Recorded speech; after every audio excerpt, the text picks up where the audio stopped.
Hello बच्चों, आज अपन पढ़ेंगे वेक्टर का 6 लेक्चर और टॉपिक का नाम है रिजोल्यूशन ऑफ वेक्टर। किसी वेक्टर को दो वेक्टर से मिलके तीसरा वेक्टर, क्या मतलब है देखो। अभी अपन ये पढ़ चुके हैं कि ट्रायंगल लॉ में ये ए वेक्टर है, ये आपका बी वेक्टर है, ये इसका रिजल्टेंट है।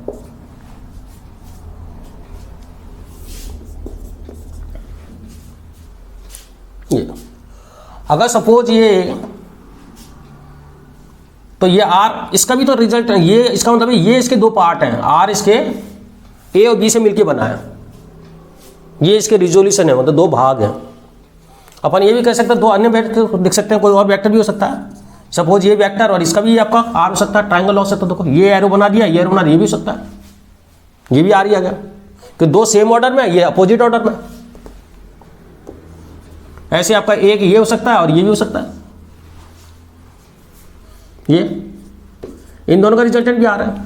तो ये कहने का मतलब है दो वेक्टर अगर सेम प्लेन में है और तीसरा वेक्टर भी अगर सेम प्लेन में है तो उस वेक्टर को ए और बी की फॉर्म में लिखा जा सकता है। क्या मतलब है सुनो, if A and B and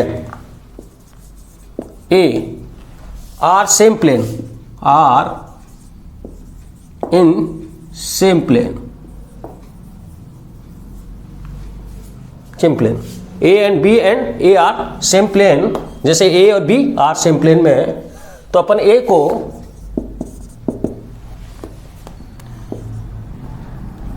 lambda A plus mu B की फॉर्म में लिख सकते हैं। और म्यू, लैम्डा और म्यू रियल नंबर है, lambda and mu real number. Real number का मतलब है कोई स्केलर नंबर से मल्टीप्लाई, प्लस भी हो सकता है माइनस भी हो सकता है, रियल नंबर। मतलब दो वेक्टर ए और बी है और ए कोई वेक्टर अलग से है तो इसको इसके टर्म में लिखा जा सकता है। जैसे मैं एक बताऊँ, सपोज ये ए इतना सा है, ये आपका बी इतना है और ए आपका इतना है। तो आप क्या करो, ए को इधर शिफ्ट करो,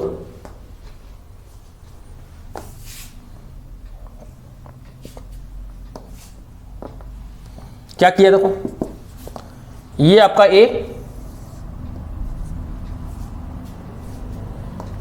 इसके पैरेलल शिफ्ट करो, बी को इधर शिफ्ट करो, ऐसे का पैरेलल। क्या किया, इस बी को इधर शिफ्ट किया, ए को इधर शिफ्ट किया, ये आपका ए है। अब इसकी लेंथ को बढ़ा दो यहां तक और इसकी लेंथ को बढ़ा दो। तो जो बी इतना था तो इसका मतलब मैंने क्या करा, इसको लैम्डा ए कर दिया और इसको म्यू बी कर दिया, इसको बी की जगह म्यू बी कर दिया। डायरेक्शन चेंज नहीं करी है, डायरेक्शन तो माइनस में भी कर सकते हो, डायरेक्शन उल्टी हो जाएगी। तो ये लैम्डा और म्यू इतना कर दिया कि इसका और इसका रिजल्टेंट आपका ये आ गया। तो कुल मिला के ये कहना है कि A and B and A are same plane, तो ए वेक्टर को lambda A plus mu B की टर्म में लिखा जा सकता है, कोई वेक्टर। लेकिन कंडीशन क्या, सेम प्लेन, ये ध्यान रखना, ये कंडीशन है। तो यहां पे तो क्या एंगल आपके ए और बी के बीच में थीटा है, तो अपने जनरली कोर्स में क्या होगा, थीटा की जगह 90 रहेगा। तो थीटा 90 होगा तो उसको रिजोल्यूशन करना। तो जैसे अपन क्वेश्चन लेते हैं थोड़ा सा उससे समझ में आएगा। तो ये समझ में आ गया होगा आपको कि कहने का मतलब है एक वेक्टर बाकी दो वेक्टर अगर सेम प्लेन में है तो उनके टर्म में लिखा जा सकता है, उनके सम के टर्म में लिखा जा सकता है। बस म्यू और लैम्डा आपको बदलने पड़ेंगे, उसी हिसाब से आपको मल्टीप्लाई करके उसके फॉर्म में लिख सकते हैं। जैसे मैंने इसको बढ़ा दिया, इसको बढ़ा दिया, इसका देखो। अब अपन इसके अंदर और बात करते हैं। देखो, तो अपने जो ज्यादातर होगा वो रिजोल्यूशन होगा राइट एंगल के अंदर होगा थीटा। देखो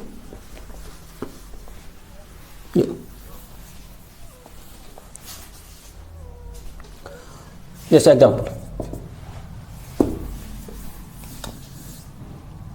ये फोर्स है 10 न्यूटन, और ये आपका इसके रिजोल्यूशन करना है परपेंडिकुलर, एक तो ये और इससे मिलकर बना। अपन ये भी तो कह सकते हैं वेक्टर में इस फोर्स और इस फोर्स से मिलकर बना है, और ये एंगल मान लो 37, ये फोर्स F है। आपको इसके दो कंपोनेंट करने हैं, और दो कंपोनेंट ऐसे करने हैं जो वो परपेंडिकुलर है, उनका रिजल्टेंट ये आ जाएगा। तो इसको आप F1 लिख सकते हैं, इसको F2 लिख सकते हैं, इसको आप लिख लो AB और C। समझना? F के आपको दो परपेंडिकुलर, ये 37 हॉरिजॉन्टल और ये वर्टिकल, दो कंपोनेंट करने हैं इसके। देखो F1 अपॉन क्या कर सकते हैं, BC अपॉन AB, ये क्या होगा, परपेंडिकुलर अपॉन हाइपोटेन्यूज, ये होगा साइन ऑफ थीटा, साइन 37। तो BC आ जाएगा आपका AB 10 साइन 37, साइन 37 की वैल्यू क्या होती है 3/5। ये टेबल ध्यान रखना, 10 का याद रख लो, 10 जो 3/4 होता है, 3 ये 37 होता है, तो ये 3/4 होता है, ये 5 हो जाएगा 10 का, तो आपका 3/5 हो, तो ये कितना आ गया 6 न्यूटन। ये आपको BC। ऐसे AC अपॉन AB cos 37, तो AC equal to AB cos 37 4/5, 8 newton. तो अपन इस तरह का, इसकी जगह अपन ये बता किसी वेक्टर को पहले शिफ्ट कर सकते हैं, तो आप इसको ऐसे ही बता सकते हो कि 10 न्यूटन एक आपका कंपोनेंट ये है, इसका पार्ट है, और एक ये पार्ट है। भाई मैंने ये ट्रायंगल लॉ से दिखाया, ये ट्रायंगल, ये दोनों ट्रायंगल की दो साइड का रिजल्टेंट ये है। अपन ये कह सकते हैं ये 10 इन दोनों से मिलके बना है, तो ये इसके रेक्टेंगुलर कंपोनेंट है, तो ऊपर रेक्टेंगल किया है।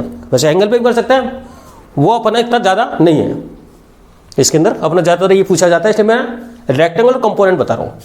और ये 37 हो गया, तो ये वेक्टर तो आपका क्या हो गया F1, तो F1 तो हो गया F cos थीटा, ये आपका 10 है, इसको F मान लेते हैं, F cos थीटा। देखो F cos 37, अगर ये 37 है, मतलब एंगल के साथ जो कंपोनेंट होता है, एंगल जिससे वो cos आता है, और इसका परपेंडिकुलर दूसरी साइड का वो साइन आता है। साइन कौन सा, ये वाला आपका F2 हो गया, F2 F साइन 37, तो आपके 10 न्यूटन के F cos 37, ये वैल्यू तो आपकी आ गई। AC 8 न्यूटन, और ये आ जाएगी आपकी 6 न्यूटन। तो ये रेक्टेंगल। और देखते हैं क्वेश्चन आपके,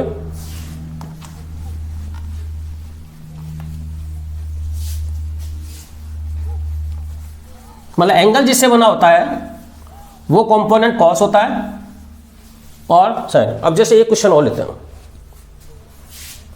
ये सपोज 10 न्यूटन है और ये 37 है, तो ये 53 होगा। तो आप इसको ऐसे लिख सकते हो, देखो ये आपका वेक्टर दो पार्ट में डिवाइड करती है, एक तो ये, एक ये ट्रायंगल लॉ से, और चाहे पैराग्राम लॉ से कर सकते हो। ये हो गया ये वेक्टर, ये आपका F है, ये F1 है, ये F2 है। देखो इसमें 37 बना तो इसके साथ cos आया और उसके वाला साइन आया, लेकिन ऊपर मैंने 53 और लिख दिया, तो साहब ये भी cos है, ये भी cos, दोनों आएंगे। देखो F1 अपॉन F, ये हो गया base upon hypotenuse cos 37, F1 is equal to tan cos 37 की वैल्यू अभी मैंने बताई थी 4/5 8 न्यूटन। ऐसे F2 अगर इस ट्राइंगल को लेते हैं अपन तो ये इसके सामने ये परपेंडिकुलर होगा, ये बेस हो गया ये वाला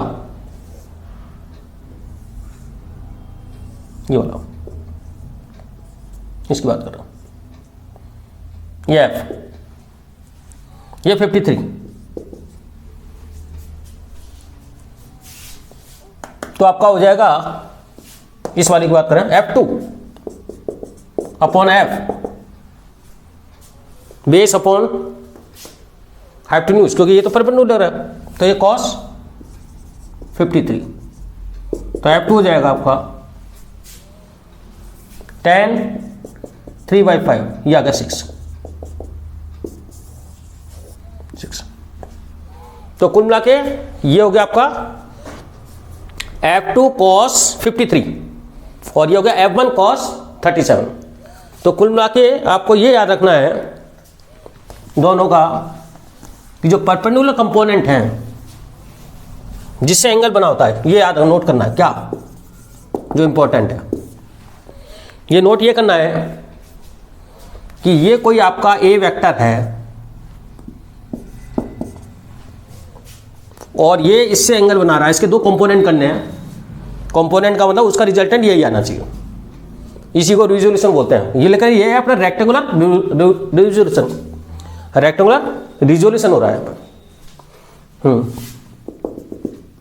ये A1 अगर थीटा है और ये आपका A2 है, मतलब इस A2 को इधर लिख दो या चाहे इधर लिख दो, ये A1 से θ1 बना रहा है तो A1 होगा A cos थीटा और A2 होगा, मतलब एंगल जिससे बना है वो cos होता है, और ये A2 होगा A sin थीटा। देखिए एंगल जिससे बना वो cos और उसके परपेंडिकुलर साइन। अगर ऐसा एक बजाय आप इसको ऐसे इधर इस तरह दे रखा हो, ये तो एक एंगल दिया हुआ,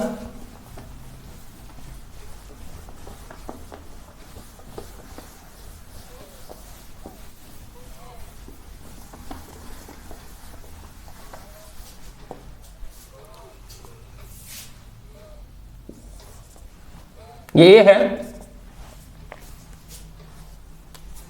इसका थोड़ा सा और पहुंच देता हूं,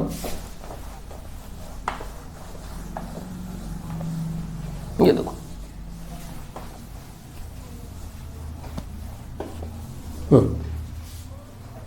ये देखो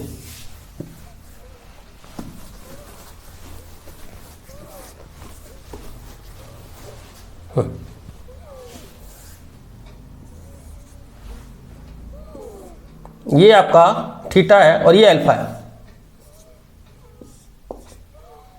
और इसके आपका ए वेक्टर के रिजोल्यूशन करना है परपेंडिकुलर। अब तो एंगल दोनों दे रखे ना, तो ये आपका हो जाएगा A1 A cos theta angle के साथ, लेकिन ये एंगल तो इधर भी बना हुआ है, और ये कंपोनेंट हो जाएगा A2 A cos अल्फा, मतलब एंगल जिससे बना A cos थीटा, ये बना तो A cos अल्फा। तो आपको दोनों ध्यान रखना है, अगर एक ही एंगल दे रखा है सिर्फ तो वो तो cos और दूसरा वाला साइन है, और अगर दोनों एंगल दे रखे हैं तो आपको एक का cos और दूसरा A2 cos अल्फा लिखना, इससे अल्फा होना तो A ये आपका कंपोनेंट। अब अपन और बात करते हैं थोड़ा सा, अगर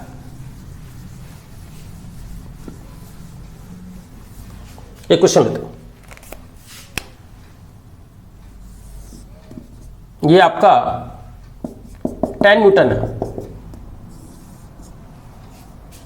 ये 90 है,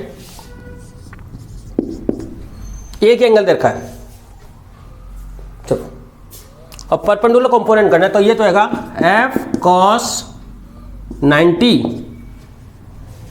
भाई ये आपका ये थीटा है ना, तो F cos थीटा और F sin थीटा ये दोनों कंपोनेंट परपेंडिकुलर है, तो इसका F का इसके F cos 90 ये 90 दे रखा है, और दूसरा इसी पे इटसेल्फ हो जाएगा। क्यों हो जाएगा कि दोनों कंपोनेंट के बीच में एंगल 90 है, तो एक एंगल आपका ये 90 पर है, तो दूसरा इस एफ के इटसेल्फ ही होगा, तो ये होगा एफ साइन 90, तो ये तो आ जाएगा आपका 10 न्यूटन साइन 90, और ये वैल्यू हो जाएगी 0, एफ कॉस 90 0। इसका मतलब है किसी वेक्टर का उसके परपेंडिकुलर कंपोनेंट 0 होता है उस केस में, और इटसेल्फ कंपोनेंट एग्जैक्ट वही 10 न्यूटन होता है। तो इसको ये नोट करो कि किसी वेक्टर का परपेंडिकुलर कंपोनेंट, ये परपेंडिकुलर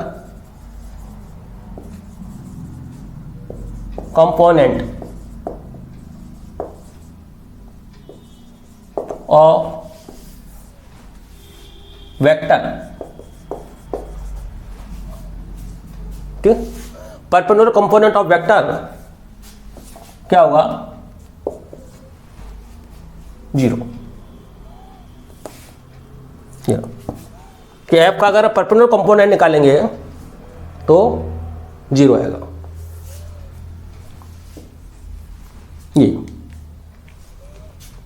हाँ, एंगल 90 नहीं है तो दोनों वैल्यू आएगी, एफ कॉस थीटा भी या एफ साइन थीटा भी। लेकिन अगर 90 हो गया तो एक कंपोनेंट खत्म हो जाता है और एक कंपोनेंट की वैल्यू एक्चुअल वैल्यू रहती है, वही मतलब पूरी वही वैल्यू रहती है। अब आपका एक क्वेश्चन और लेते हैं।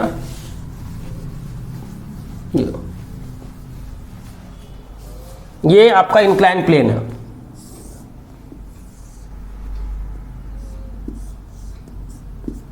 और ये एम जी है, एम लटका हुआ है,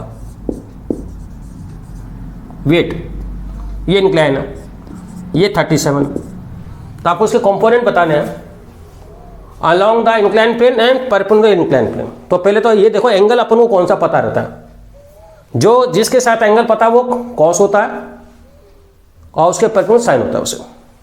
देखो ये 37 है, ये थीटा लिख देते एक बार, थीटा जिससे तो ये थीटा, तो ये कितना होगा 90 माइनस थीटा, तो ये कंपोनेंट ये भी थीटा होगा क्योंकि पूरे 90 है ना। अपन को बताना एम जी के कंपोनेंट क्या होता है ना, along the plane and perpendicular to plane.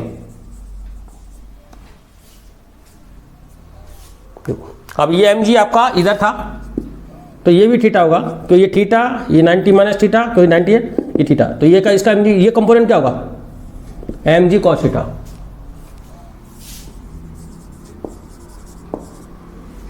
और इधर वाला कंपोनेंट क्या हो जाएगा, अच्छा ये जो रिजल्टेंट है इनके बीच में से जाता है ध्यान रखना, क्योंकि एक तरह का आपका पैराग्राम लॉ लग रहा है, इन दोनों का रिजल्टेंट है ये, तो हमेशा रिजल्टेंट दो वेक्टर के बीच में से जाता है।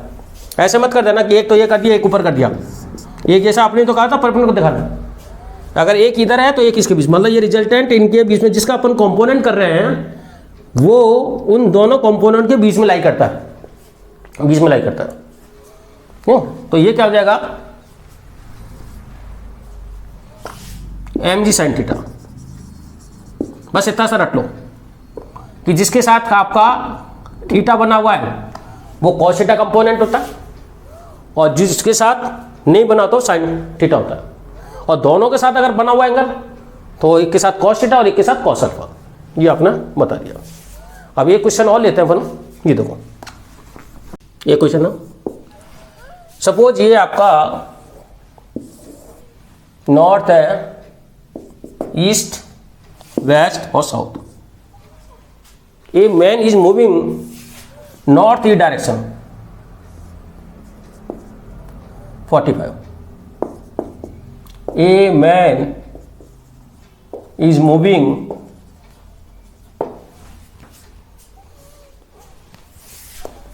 north 45 degree of east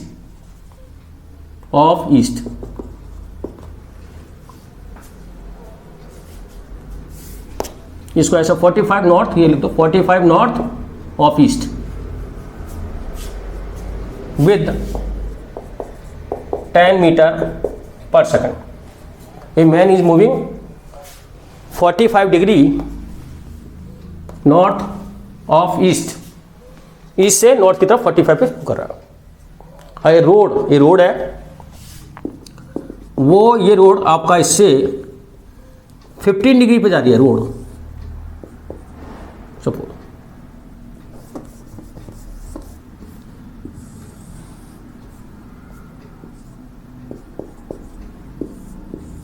ये रोड है,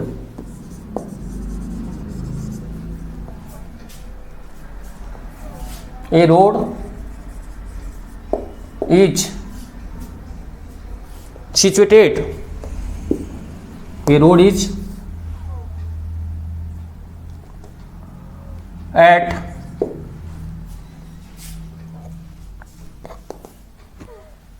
15 डिग्री साउथ ऑफ ईस्ट।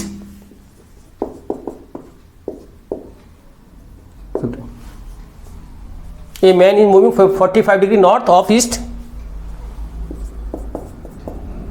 ये naught metre per second with 10 metre per second, and a road is at 15 degree south of east. तो आपको कंपोनेंट की velocity of component along the road and perpendicular road, तो find the component of velocity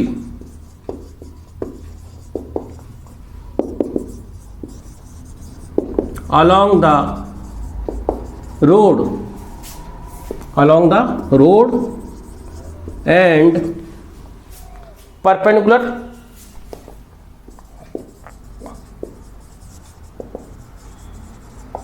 to road। Find component of velocity along the road and perpendicular road. अब देखो आप जिससे component करने हैं वो एंगल देख लो, तो ये एंगल कितना होगा, ये 10 न्यूटन है, 45 60 डिग्री हो गया ये आपका रोड, और 60 डिग्री क्यों 45 या 60 डिग्री। तो मैंने कहा था एंगल जिससे बना वो कॉस होता है, तो ये 10 मीटर पर सेकंड है ना, 10 मीटर पर सेकंड, तो 10 cos 60, और इसके परपेंडिकुलर रोड के परपेंडिकुलर ये हो जाएगा ये वाला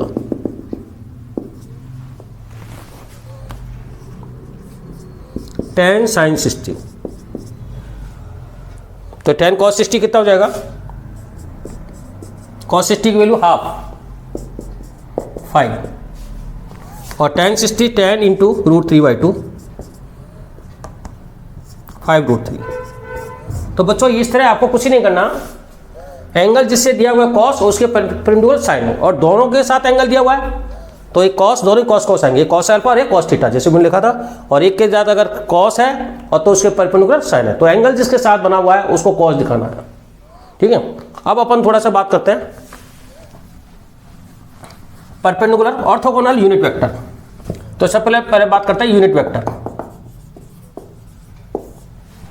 देखो यूनिट वेक्टर में फर्स्ट लेक्चर में बता दिया था कि ये कोई यूनिट वेक्टर है, ए कैप बोलते हैं, इसका अंदर होता है ए वेक्टर में उसके मैग्नीट्यूड का डिवाइड कर देता है, ये ओनली डायरेक्शन बताता है, डायरेक्शन, और इसका मैग्नीट्यूड कितना होता है 1, मैग्नीट्यूड होता है ए कैप का 1। ये तो अब थोड़ा सा अपन ऑर्थोगोनल यूनिट वेक्टर की बात करें, कार्टेशियन कोऑर्डिनेट में orthogonal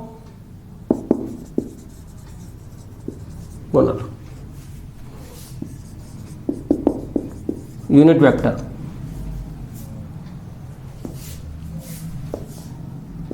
in Cartesian coordinate.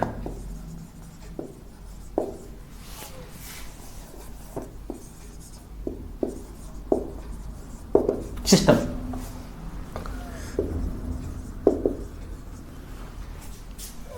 Orthogonal unit vector in Cartesian coordinate system. तो बच्चों ये होता है x, ये होता है y और ये होता है z।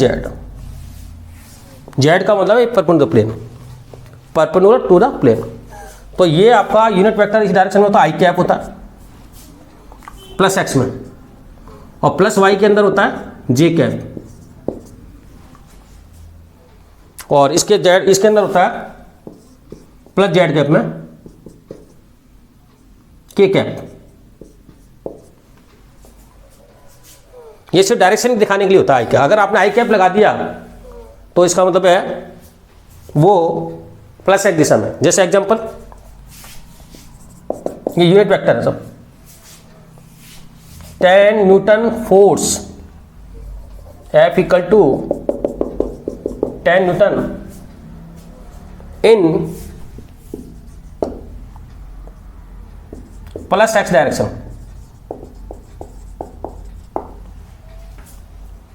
तो आप क्या लिखोगे, F इक्वल टू वेक्टर में 10i। तो ये i ऑलरेडी x डायरेक्शन दिखा देगा, जरूरत नहीं है। 10 newton in plus x direction, या velocity in minus z direction is 5 metre per second. Velocity in minus z direction in 5 metre per second. तो क्या देखोगे वेक्टर में, v equal to minus 5k cap, इस तरह। तो बच्चों आप इसको उतारो, फिर मैं और एग्जांपल लेता हूं इसके आपको। एक क्वेश्चन और लिखो, ए वेक्टर है magnitude has magnitude 3 in plus x direction and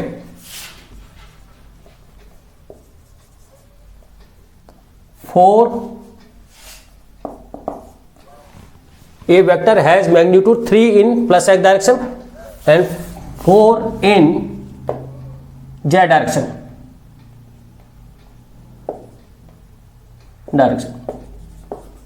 तो कैसे दिखाओगे?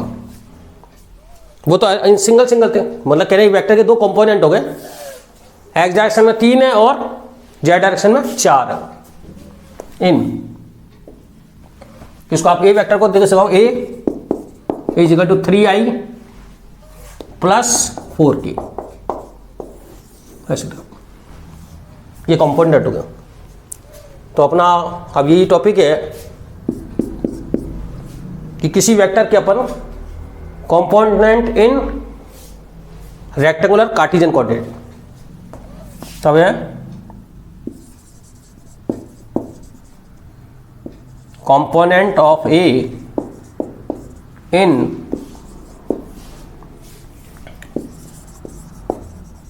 rectangular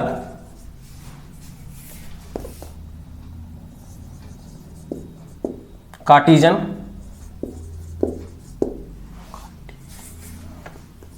coordinate system in 2D plane. 3D की बात करें, देखो अपना topic component of A in rectangular Cartesian coordinate system in 2D। क्या होता है, ये x है, ये y है और ये a है। सपोज ये थीटा बना रहा है, तो इसको देखो मैंने एक्स वाई प्लेन लिया है, तो एक्स वाई प्लेन लिया है तो आई वेक्टर जे वेक्टर काम आएंगे। अगर आपने वाई जेड लिया, वाई जेड प्लेन भी तो सकता है, जैसे एक्स वाई वाई जेड, तो वाई जेड के अंदर आपके आएंगे जे कैप के कैप। अपन ने क्या लिया, आपका एक्स वाई प्लेन लिया।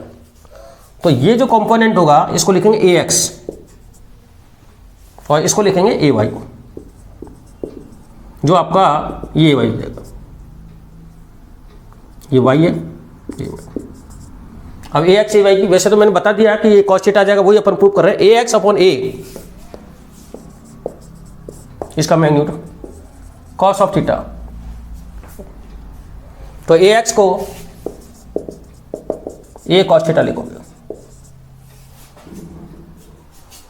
ऐसे ए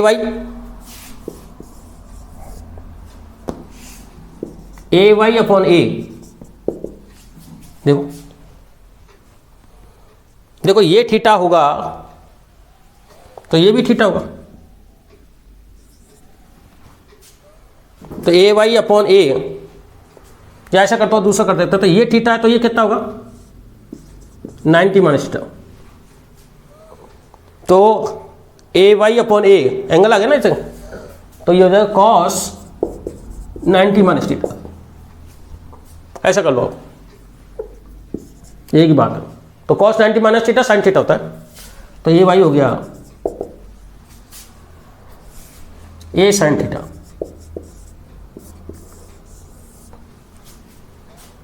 तो ए का एक्स डायरेक्शन में component A cos theta, y direction में कंपोनेंट ए साइन थीटा, और इसको वेक्टर फॉर्म में क्या लिखेंगे, अपन जानते हैं A equal to A X I cap vector form में, फिर ए वाई जे कैप,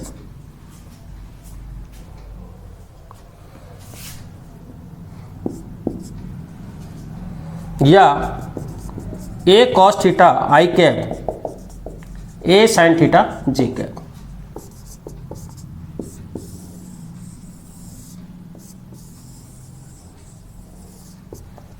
ये क्वेश्चन है। अब इसका अपन मैग्नीट्यूड निकालें, तो दो वेक्टर का जो मैग्नीट्यूड निकाला जाता है कैसे निकालते हैं, ए प्लस बी आपका suppose R, A square plus B square plus 2ab cos theta, मतलब इसका और इसके बीच में एंगल इसका स्क्वायर, तो ऐसे ही यहाँ पे करेंगे। अच्छा ये कंपोनेंट इनके बीच में कितना है, ए एक्स और ए वाई 90 है, तो आप लिखो क्या लिखोगे, ए एक्स का होल स्क्वायर, ए वाई का whole square, 2ax A y cos of 90, ये आ जाएगा ए स्क्वायर। तो कॉस 90 की वैल्यू जीरो, मतलब परपेंडिकुलर कंपोनेंट में इसकी वैल्यू जीरो हो जाती है।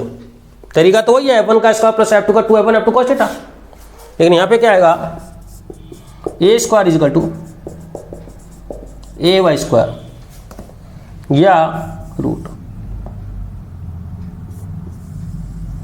याद रखो A x square A Y square. Check भी कर लेते हैं कि ये इसका आ रहा है नहीं आ रहा। देखो तो दो अगर परपेंडिकुलर कंपोनेंट है, कोई वेक्टर दो परपेंडिकुलर कंपोनेंट से बना हुआ है परपेंडिकुलर, तो आप उन दोनों को स्क्वायर करके रूट कर सकते हो ऐड करके। देखो चेक करते हैं, ए एक्स की वैल्यू कितनी थी, ए कॉस थीटा का होल स्क्वायर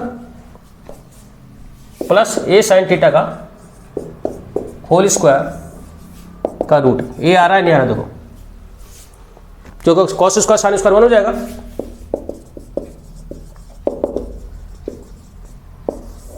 ये होगा और ये आपका ही आ गया।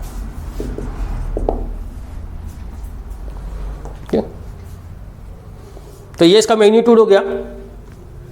अब अपन को इसका यूनिट वेक्टर निकालना है, तो आपको ए एक्स ये कॉस थीटा याद रखना है, फर्स्ट फॉर्मूला, सेकंड फॉर्मूला जो काम का है, थर्ड आपको इस तरह लिखना है, फोर्थ ये लिखना है और 5 ये लिखना है। अब ये ए वेक्टर ए एक्स से कितना एंगल बनाएगा ये भी देख लेते हैं।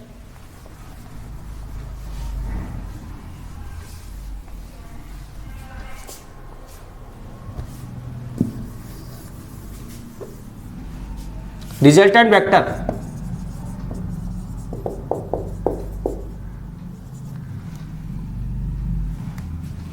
ये रिजल्टेंट,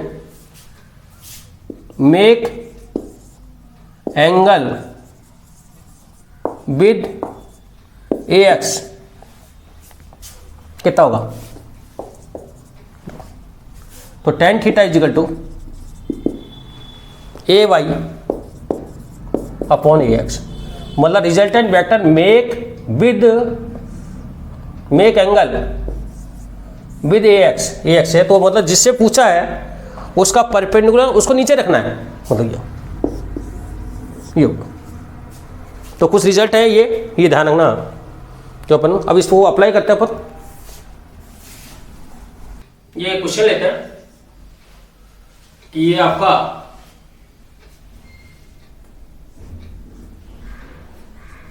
वेलोसिटी या v है 10 मीटर पर सेकंड,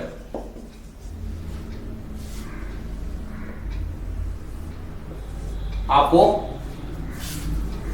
और ये 37 डिग्री बनाना है, तो इसको कंपोनेंट करके बताने आपको। तो ये कंपोनेंट कितना होगा, एंगल बना हुआ है, तो ये होगा Vx, ये V है ना, तो Vx हो जाएगा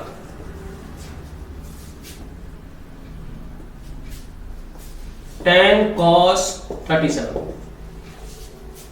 मतलब आपको वेक्टर फॉर्म V को वेक्टर फॉर्म में लिखना है। सवाल ये कि V को वेक्टर फॉर्म निकालो और यूनिट वेक्टर ही बताना, इसका यूनिट वेक्टर बताना। तो Vx हो जाएगा tan cos 37 4/5 8, Vy ये Vx हो गया, ये Vy, इसको इधर ले जा सकते हो Vy।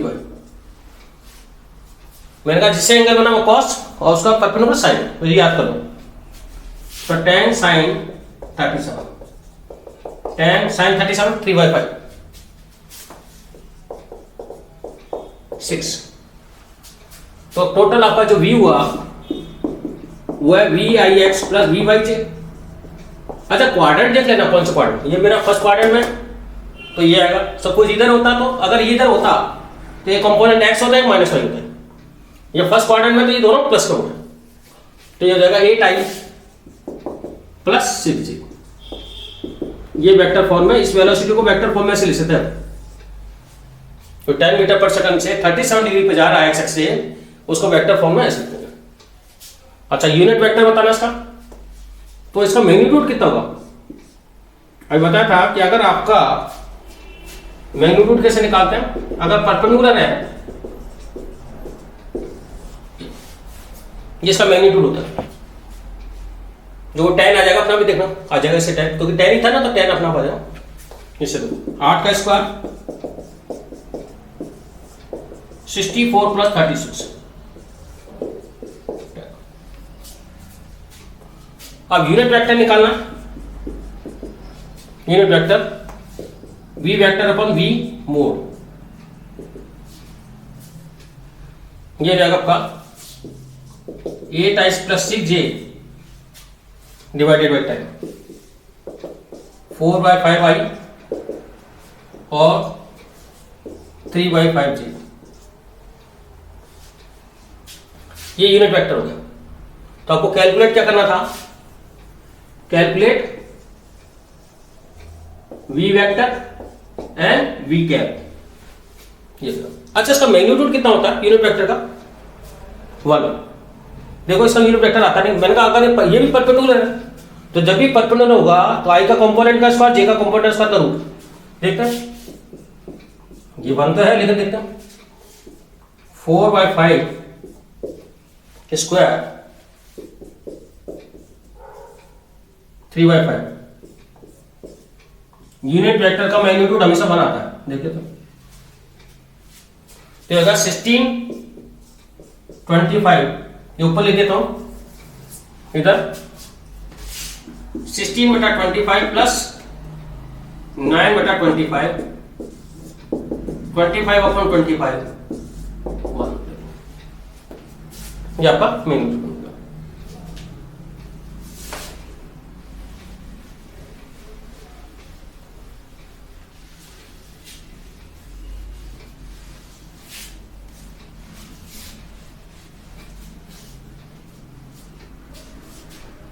अब एक क्वेश्चन और लेते हैं।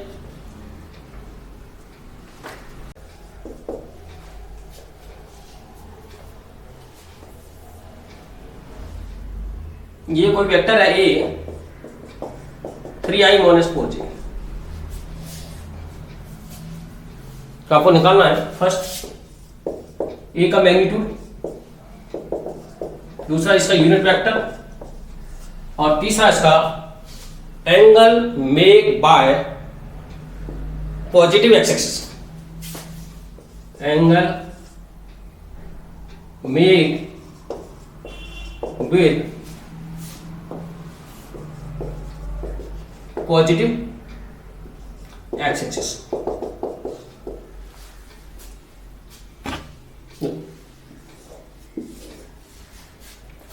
सबसे पहले इस वेक्टर को दो, 3i आपका प्लस में है और 4 नीचे है, ये x है, ये -x है, y और एक z, तो 3 और 4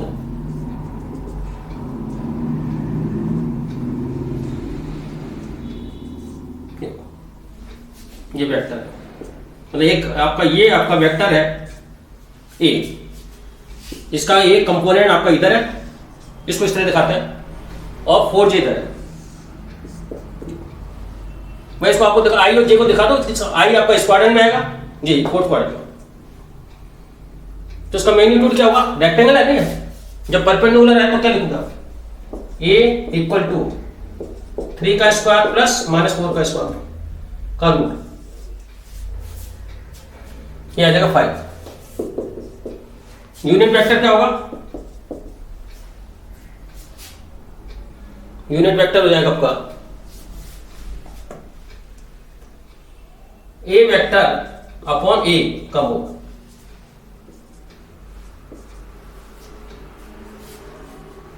ये तो यह आ जाएगा आपका 3i - 4j divided by 5, 3/5i cap -4/j cap. अब एंगल की बात करते हैं, तो tan थीटा, ये वाला थीटा के साथ नीचे वाला ये कंपोनेंट, इसके सामने वाला ये आ जाएगा 4 और ये हो जाएगा 3। ध्यान रखना इसका क्वाड्रेंट में इसका, तो थीटा इज इक्वल टू ये होती है 53, लेकिन ये 53 नहीं आएगा, ये एंगल या तो इधर से नापो, अगर आप उल्टा नापते हो तो इसका साथ नेगेटिव लगाना पड़ता है, ठीक, तो आप ऐसे भी लिख सकते हो, इसके अंदर एंटी क्लॉकवाइज पॉजिटिव होता है, क्लॉकवाइज ये आएगा -53, ये आंसर आएगा।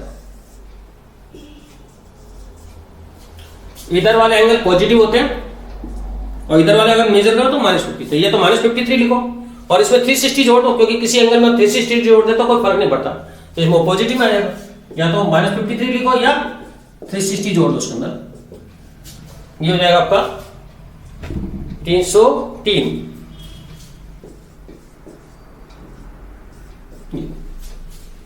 ये भी सही है, -53 और 303 आपका। अब ये क्वेश्चन और लेते हैं अपन, इसको पॉज करके आप बताओ क्वेश्चन। ए वेक्टर है आपका 3i + 4j and B vector है 7i + 24j। आपको एक सी वेक्टर बताना है, फाइंड द वेक्टर विच है, फाइंड द वेक्टर विच है magnitude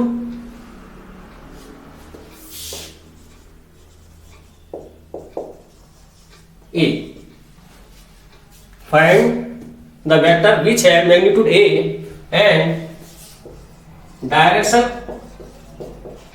in B, direction in B,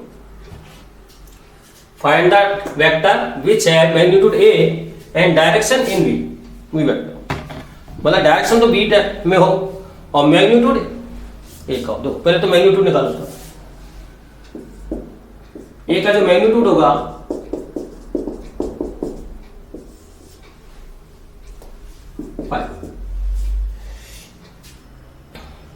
ठीक है। तो अपन को क्या है, इसकी जो डायरेक्शन है ये, तो अपन इसको वेक्टर को सी मान लेते हैं कि C equal to 5b cap. Magnitude तो ये हो गया डायरेक्शन, मैंने कहा ये यूनिट वेक्टर ओनली डायरेक्शन के लिए होता है। आपने किसी बी कैप लगा दी उसकी डायरेक्शन वो नहीं, मैग्नीट्यूड लेके उसकी डायरेक्शन लगाता है, तो ये जगह डायरेक्शन बताता है डायरेक्शन। ठीक है, अब कैसे आएगा तो ठीक है। तो ये सी वेक्टर को मैंने अज्यूम किया कि माना वो वेक्टर सी है, लेट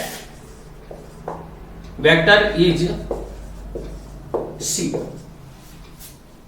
तो अब बी कैसे निकालोगे, अब बी का यूनिट वेक्टर निकालने के क्या वेक्टर में उसका अभी बता था कि यूनिट वेक्टर कैसे निकालते हैं, बी वेक्टर में उसके मैग्नीट्यूड का डिवाइड कर दो। तो बी कितना आ रहा है 7i प्लस 24j और इसका मैग्नीट्यूड 7 का स्क्वायर प्लस 24 का स्क्वायर कर।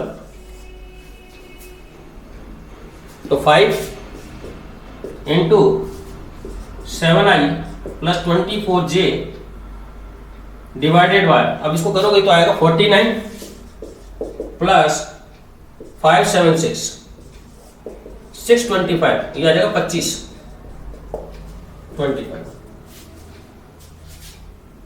इसको काटोगे तो 5, तो आंसर सी वेक्टर बराबर आएगा 7/5 i प्लस 24 जी। तो ये क्वेश्चन आपको समझ में आ गया होगा। अब अपन 3D कंपोनेंट करते हैं, ठीक है। सेम तरीका जैसे अपन ने ए वेक्टर के AXI AYJ मतलब 2D प्लेन में करें, XY भी हो सकता है, YJ भी हो सकता है, ZX भी हो सकता है, ठीक है, कोई भी दो एक प्लेन में। अब अपन किसी स्पेस के 3D वेक्टर को करते हैं, देखो कैसे 3D कंपोनेंट, क्योंकि मान लो अगर कोई प्लेन में है तो 2 कंपोनेंट होता है और कोई स्पेस में है तो 3D कंपोनेंट होता है।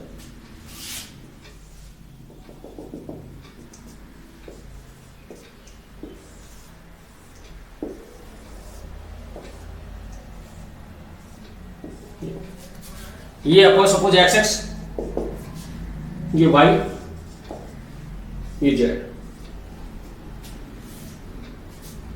और ये मान ओ ओरिजिन, ये पी।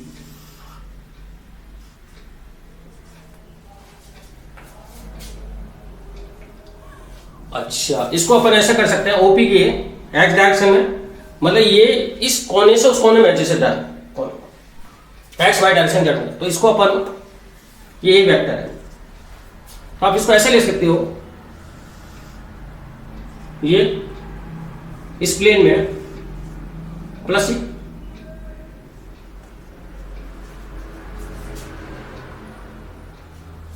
कि OP vector is equal to OB, OP नहीं बीपी,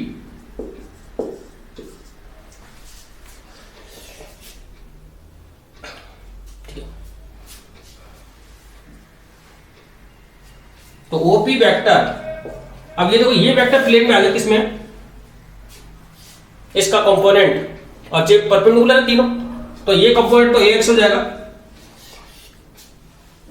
और ये हो जाएगा आपका इसका, भाई ये 2D प्लेन है ना, ये नीचे वाला इसका, इस प्लेन में इस वाले का इधर और इधर, और ये होगा AZ। भाई ये आपका पैराग्राम मेथड लगा दो, पैराग्राम, ये आपका इसका और इसका ये जोड़ा, तो अपन इसको ओपी को भी क्या ले सकते हैं, ये सी डाल दो और डी डाल दो, तो ओपी बराबर OC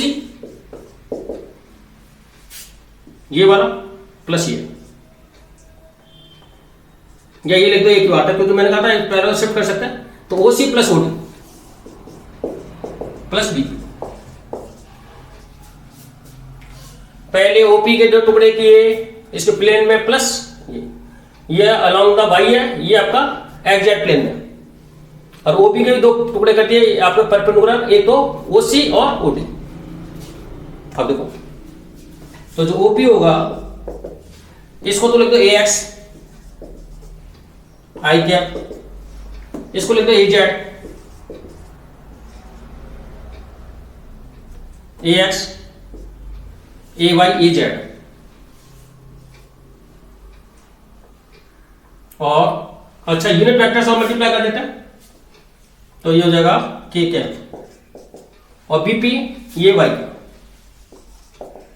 जी डायरेक्शन। तो ये आपका A vector is equal to हो गया A X I cap A Y J cap A Z K cap.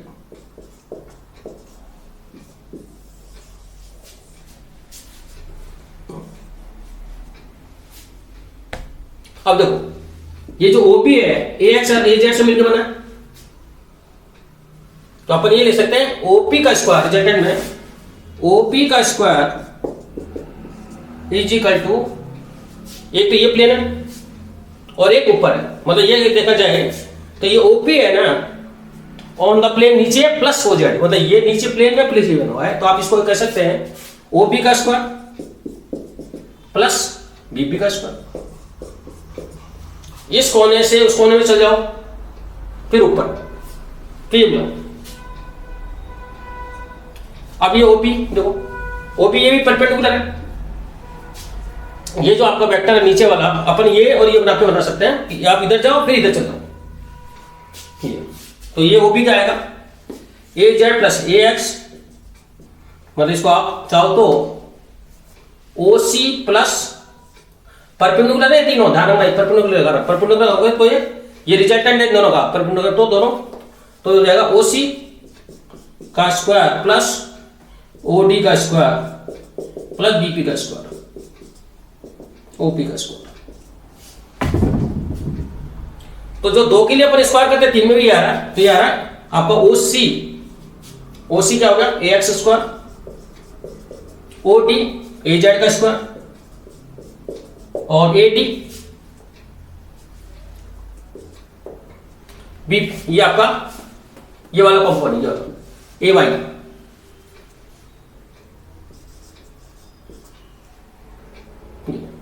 और ये ओपी ए स्क्वायर, इसकी मैग्नीट्यूड। तो टोटल आपका ए हो गया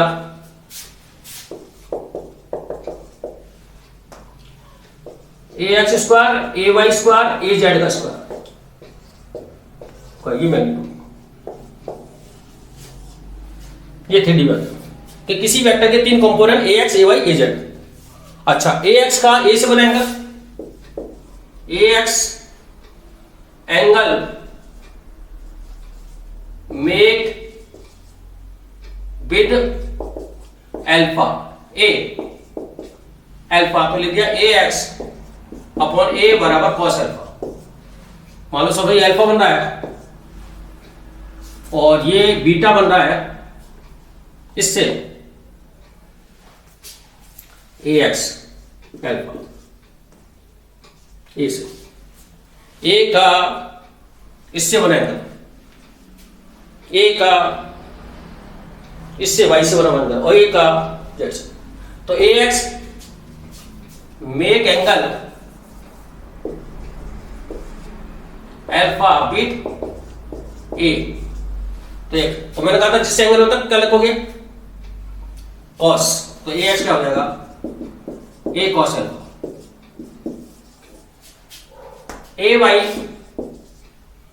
make beta with A Y make beta angle beta with beta, तो ये बीटा लिख दे, तो A Y upon A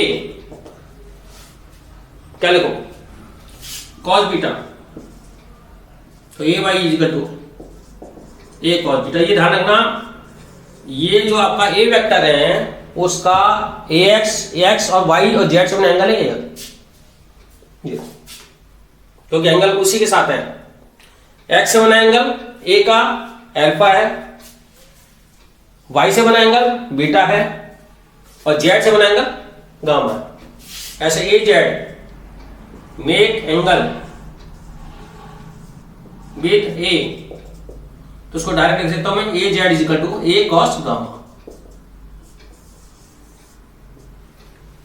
x का बना, वाई का बना और जेड का बना, तो इसको क्या ले सकते थे आपको, तो टोटल अगर तीनों का स्क्वायर करके अपन इसमें वैल्यू रख दे इसके अंदर तो क्या आएगा, इसको मैं मिटा देता हूं। तो ये तीनों परपेंडिकुलर कंपोनेंट है। कोई स्पेस में देखो क्या होता है, कोई प्लेन में होता है तो दो कंपोनेंट होते हैं प्लेन में, और कोई स्पेस में तो तीन कंपोनेंट होते हैं, और तीनों कंपोनेंट में ये रिलेशन होता है, ये रिजल्टेंट ऐसे निकलता है। जो आई के साथ है, आई के साथ जो जुड़ा हुआ उसका स्क्वायर, जी के साथ जुड़ा हुआ उसका एक, और इसका मैग्नीट्यूड आ जाएगा क्या इससे, तो इसको अपन इसको वैल्यू रखे हैं, ये एक चीज क्या रख सकता है, ए कॉस अल्फा का स्क्वायर, ए कॉस बीटा का स्क्वायर, ए कॉस गामा।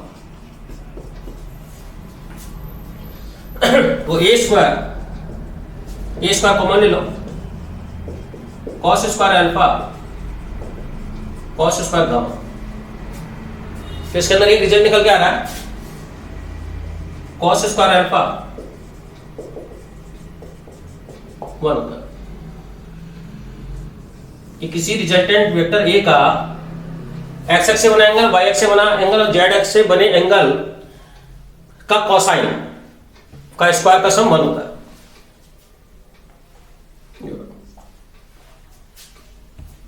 ठीक, अभी क्वेश्चन लेते हैं आपको, जिससे और क्लियर हो जाएगा।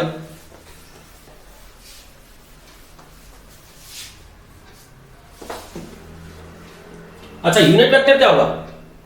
अच्छा, यूनिट वेक्टर निकालने के लिए अगर यूनिट वेक्टर निकालना है तो वही तरीका, ए कैप बराबर ए वेक्टर अपॉन ए, ये यूनिट वेक्टर हो गया इसका। किसी वेक्टर में उसके मैग्नीट्यूड का डिवाइड कर दो, ये आया ना नहीं। अब अपन क्वेश्चन ले लेते हैं जिससे थोड़ा और क्लियर होगा, वो ज्यादा समझ आएगा। ये क्वेश्चन है आपका,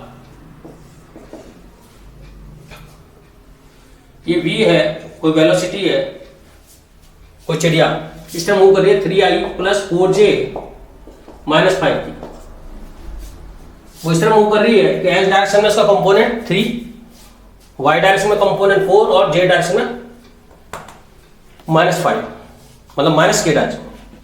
तो फर्स्ट आपको ये निकालना है इसका मान क्या होगा, दूसरा यूनिट वेक्टर निकालना है इसका, ये क्या होगा यूनिट वेक्टर।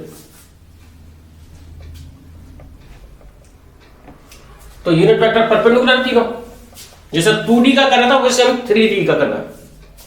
तो आपका यूनिट वेक्टर ये 3 का स्क्वायर 4 का स्क्वायर माइनस 5 का स्क्वायर का रूट,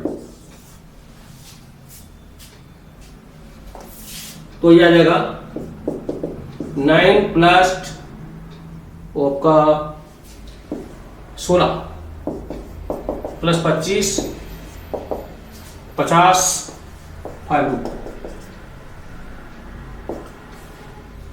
अच्छा, यूनिट वेक्टर कितना निकलेगा फिर, बी वेक्टर उसका मैग्नीट्यूड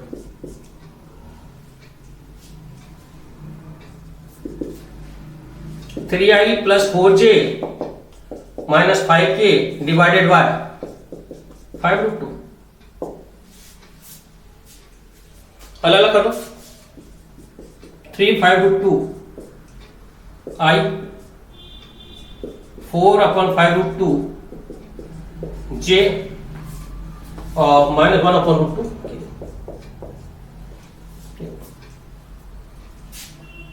ये यूनिट वेक्टर हो जाएगा। अच्छा, cos alpha cos beta cos gamma निकालना है।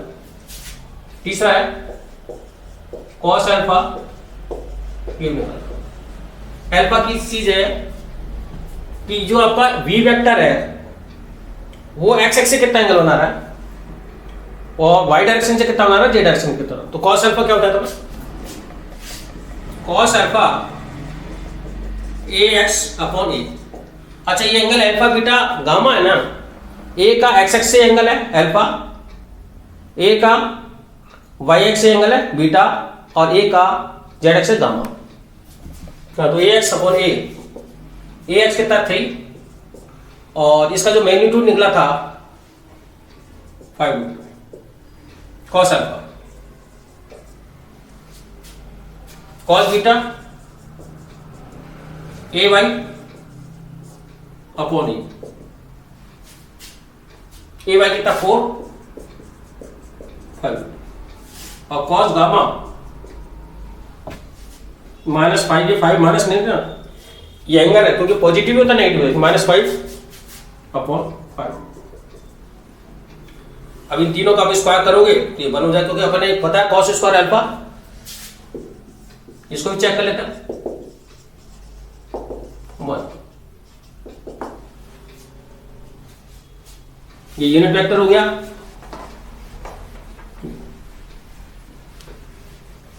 तो बच्चों इसका देखो स्क्वायर करते हैं, तो 3/5√2 मतलब ये है आपका कॉस स्क्वायर अल्फा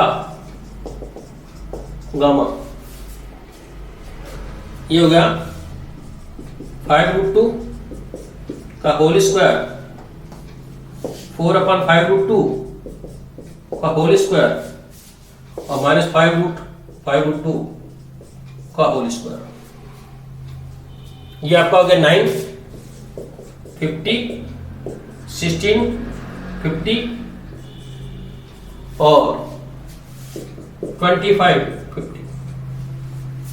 ये अगर 50/50 हो जाएगा वापस। तो बच्चों ये थोड़ा सा मैंने एक आइडिया दे दिया, बाकी ये चीज अपन काम में लेंगे आगे कि 3D आपका 3 स्पेस में कंपोनेंट वही सेम तरीका है जो 2D में, इसलिए आप इसको थोड़ा सा याद करें, और नए लेक्चर के साथ फिर अपन वापस हाजिर होंगे, और इसको बार बार पढ़ें। फिर आप मेरे को कमेंट बॉक्स में डालें, अगर कोई दिक्कत हो तो आप कमेंट्स करें, तो मैं और अच्छी तरह और एग्जाम्पल लेने की कोशिश करूंगा। और थैंक यू।